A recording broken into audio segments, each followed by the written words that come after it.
তুমি যে বললে হ্যাপি নিউ ইয়ার, শুভ দিন, বলো জানুয়ারির 1 তারিখে, 1 জানুয়ারিতে কি কল্যাণ আছে? কেন তুমি হ্যাপি নিউ ইয়ার বললে? এটা শিরক কিনা?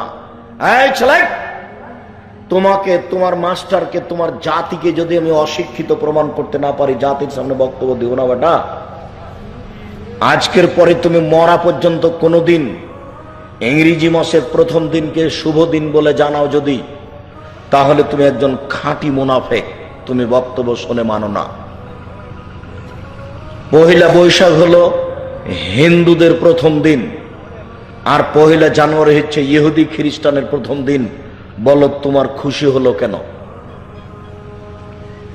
শোনো, মানুষ হও, পশু হয়েও না, মানুষ হও, পশু হয়েও না। সাহাবীদেরকে একটু মূল্যায়ন করিও। আল্লাহর নবী যখন মদিনায় গেলেন, তখন দেখলেন মদিনার লোকেরা মুহররমের 10 তারিখে সিয়াম থাকে, 10ই মুহররম। তো আল্লাহ রাসূল বললেন, আচ্ছা মদিনার লোকেরা তোমরা মুহররমের 10 তারিখে সিয়াম থাকো কেন?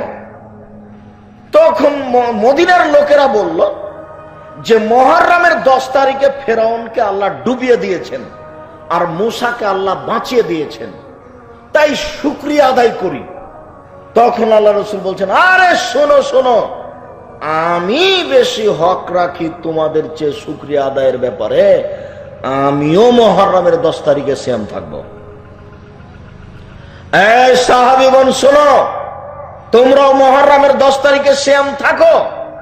বলার সাথে সাথে সাহাবীগণ একবারে ক্ষেপে রিরি করে উঠেছে। বলেন কি আপনি? আপনি বলছেন ইহুদি খ্রিস্টানের বিরোধিতা করতে হবে? ইহুদি খ্রিস্টান মুহররমের 10 তারিখে সিয়াম থাকে, আমরা মুহররমের 10 তারিখে সিয়াম থাকবো মানে? ইন্নাহু ইয়াউমুন ইয়াযমুল ইয়াহুদান নাসারা, মুহররমের 10 তারিখ এমন এক দিন যেদিনকে ইহুদি বড় মনে করে, যেদিনকে খ্রিস্টান বড় মনে করে, সেই দিনকে আমরা কেন মানব? শুকরিয়া আদায় করবো মানে?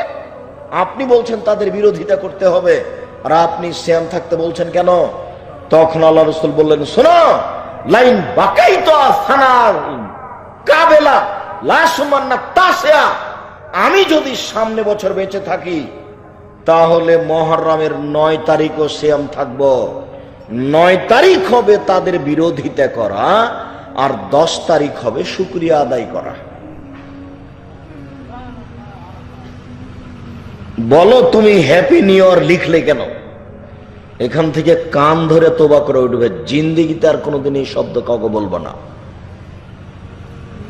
তুমি অশিক্ষিত, তোমার জাতি অশিক্ষিত, তোমার মাস্টারও অশিক্ষিত। তুমি এটাকে স্বাগতম জানালে কি করে?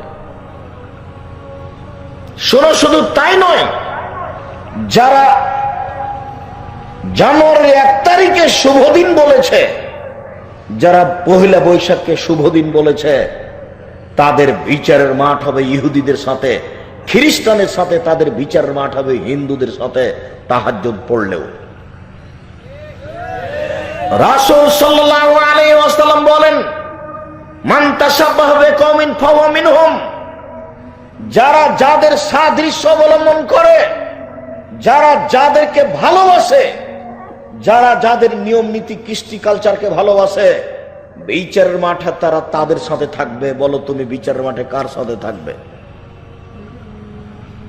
আমি যদি বুঝাতে না পারি আমি আবার বলি, আল্লাহ নবী বলছেন, মান তাশাব্বাহা বিকওমিন ফাহুয়া মিনহুম, যারা যাদেরকে ভালোবাসে, যারা যাদের নিয়ম নীতিকে পছন্দ করে, যারা যাদের পোশাক আশাককে ভালোবাসে, যারা যাদের কৃষ্টি কালচারকে ভালোবাসে, বিচারের মাঠে তারা তাদের সাথে থাকবে। বলো তুমি হ্যাপি নিউ ইয়ার লিখলে কেন? বলো তোমার বিচারের মাঠ কার সাথে হবে? তোমার বিচারের মাঠ ইহুদি নাসারার সাথে হবে। তুমি সাবধান থাকো, তুমি একজন অশিক্ষিত মানুষ। শুনুন, কোন দিনকে মূল্যায়ন করা শিরক, এই কথা একটু পরে বলছি। আপাতত বলে গেলাম, আপনার পরকাল ইহুদি খ্রিস্টানের সাথে তওবা করা ছাড়া কোনো পথ নাই। আপনি একে স্বাগতম জানালেন কেন? এতে আপনার আনন্দের কি আছে? ইহুদিদের দিনের সাথে আপনার আনন্দ কি করে হয়?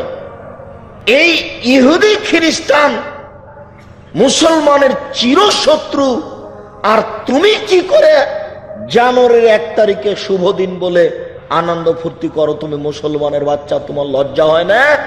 তোমার গোস্ত মুসলমান, তোমার রক্ত মুসলমান, তোমার মেজাজ মুসলমান, তোমার বুদ্ধি মুসলমান, তোমার বিদ্যা মুসলমান, তোমার নীতি মুসলমান।